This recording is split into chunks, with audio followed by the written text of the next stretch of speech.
সাহুল বিন সাদ বর্ণনা করেছেন যে নবী করিম সাল্লাল্লাহু আলাইহি সাল্লাম বলেছেন, দুটি দোয়া প্রত্যাখ্যান করা হয় না, আজানের সময় দোয়া এবং বৃষ্টির সময় দোয়া।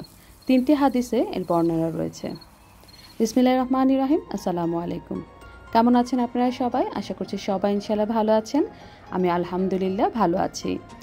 কার ঈদ কেমন কাটলো জানাতে একদম ভুল করবেন না। আমার ঈদ কিন্তু আলহামদুলিল্লাহ অনেক ভালো কেটেছে।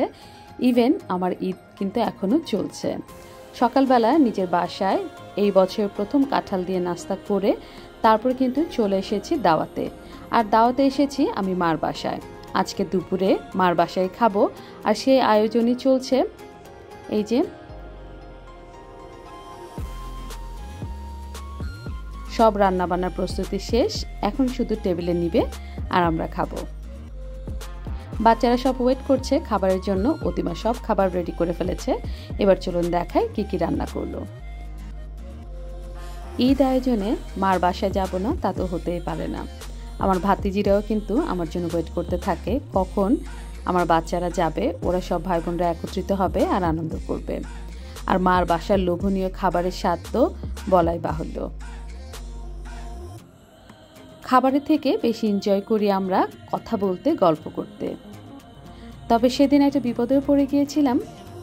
সেটা হচ্ছে একই সাথে দুই প্রিয় মানুষের বাসায় আমার দাওয়াত ছিল। দুপুরে ছিল মার বাসায় দাওয়াত আর বিকেলে ছিল আম্মুর বাসায় দাওয়াত। তো দুই প্রিয় মানুষের একসাথে দাওয়াত হওয়ার কারণে কাকে রেখে কার কাছে যাব বা যার কাছে যাচ্ছি আর ফিরতে ইচ্ছে করছিল না। এরপরও উপায় নেই, কোনো রকমে দুই জায়গায় অ্যাটেন্ড করেছি।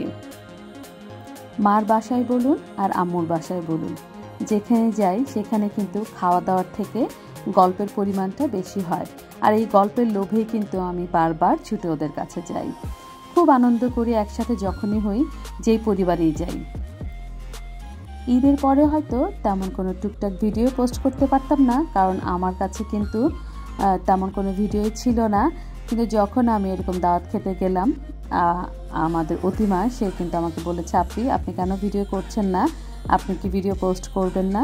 তখন মনে হলো আসলেও আমার তো কোনো কিছু ভিডিও করা নাই। ওর কথা মতোই কিন্তু আমি ছোটোখাটো ভিডিও করেছি, আর সেই ভিডিওগুলোই এখন আপনাদের কাছে পোস্ট করছি। থ্যাংক ইউ সো মাচ আমাকে সবাই এভাবে সাপোর্ট করার জন্য। তো পরিবারের সবাই মিলে একসাথে খাওয়া দাওয়া করার আনন্দই কিন্তু আলাদা। আর খাবার টেবিলে একমাত্র জায়গা যেখানে একসাথে বসে নিশ্চিন্তে সবাই মন খুলে কথা বলতে পারে এবং একজনের সাথে আরেকজনের অনেকক্ষণ যাবৎ দেখা সাক্ষাৎ হয়। তো আমরা কিন্তু দুপুরের খাবার শেষ করে তাড়াতাড়ি চলে যাব। এর জন্য অতিমা কিন্তু আমরা যখন দুপুরে খাবার খাচ্ছিলাম তখনই যে ডেজার্ট আইটেমগুলো তৈরি করেছিল সেগুলো টেবিলে দিয়ে দিল, যাতে করে আমাদের খাবার শেষ হওয়ার পরপরই আমরা সেটা খেয়ে নিতে পারি। সবার মাঝখানে কিন্তু আমি ভুলে গিয়েছি এই যে আমাদের আর্টিস্ট, উনি কিন্তু খুব মজা করে একা একা বসে খাচ্ছে। উনি কিন্তু কোনো কিছু খেতে চায় না, ওনার প্লেট দেখে নিশ্চয়ই বুঝতে পেরেছেন। মোটামুটি সবারই খাবার শেষ। যাদের খাবার শেষ তারা ড্রয়িং রুমে বসে একসাথে আড্ডা দিচ্ছে, আর যাদের খাবার এখনো সম্পূর্ণ হয়নি তারা ডাইনিংয়ে বসে খাচ্ছে আর আড্ডা দিচ্ছে। আর বাচ্চাদের তো আগে খাবার দেওয়া শেষ হয়ে গিয়েছিল, ওরা উপরে এসে এই যে সব বোনরা মিলে একসাথে আড্ডা দিচ্ছে। আসলে এগুলোই কিন্তু আনন্দ। তো ওইখানে আনন্দ শেষ করে এবার কিন্তু রওনা দিয়ে দিচ্ছি আম্মুর বাসায়। আম্মুর বাসায় যাবার পথে এই যে মাঠ, এই মাঠের ভেতর দিক দিয়ে যাচ্ছি। অনেক মানুষজন এসেছে বেড়াতে, আর পরিবেশটা মোটামুটি মাশাআল্লাহ ভালো ছিল। এর জন্য ভাবলাম আপনাদের জন্য একটু ভিডিও করে নেই।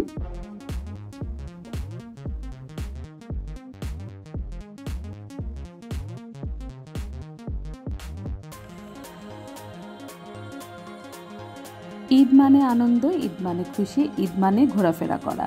সেটা কাছে হোক দূরে হোক যেখানেই হোক।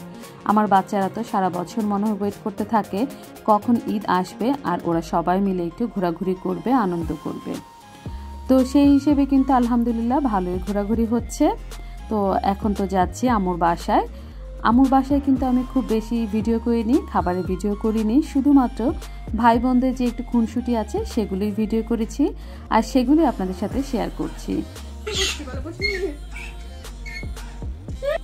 এভাবেই আনন্দ আর খুনসুটি করার মাধ্যমে আমাদের ঈদ আয়োজন কিন্তু শেষ হয়েছে আলহামদুলিল্লাহ। অনেক আনন্দে আর অনেক ভালোভাবে কেটে গেল আমাদের এবারের ঈদ। ঈদের আনন্দ সমাপনী দিলাম। এবার কিন্তু নর্মাল জীবনে ফিরে যাওয়ার পালা। আব্বুর বাসার পরিচিত সেই রাস্তা ধরে এবার আমি আমার নিজ বাসার গন্তব্যে রওনা দিয়ে দিলাম, আর সেই সাথে ঈদ আয়োজনও শেষ করে ফেললাম। ইনশাল্লাহ এর পরের ভিডিওগুলো নর্মাল জীবনযাপন, মানে সাধারণ জীবনযাপন যেটা, সেটা আপনাদের সাথে শেয়ার করব। সেই পর্যন্ত আপনাদের কাছ থেকে বিদায় নিয়ে নিচ্ছি। সবাই ভালো থাকবেন, সুস্থ থাকবেন, নিরাপদে থাকবেন, আমাদের জন্য দোয়া করবেন, আল্লাহর উপর ভরসা রাখবেন, 5 ওয়াক্ত নামাজ পড়বেন। আল্লাহ হাফেজ, আসসালামু আলাইকুম।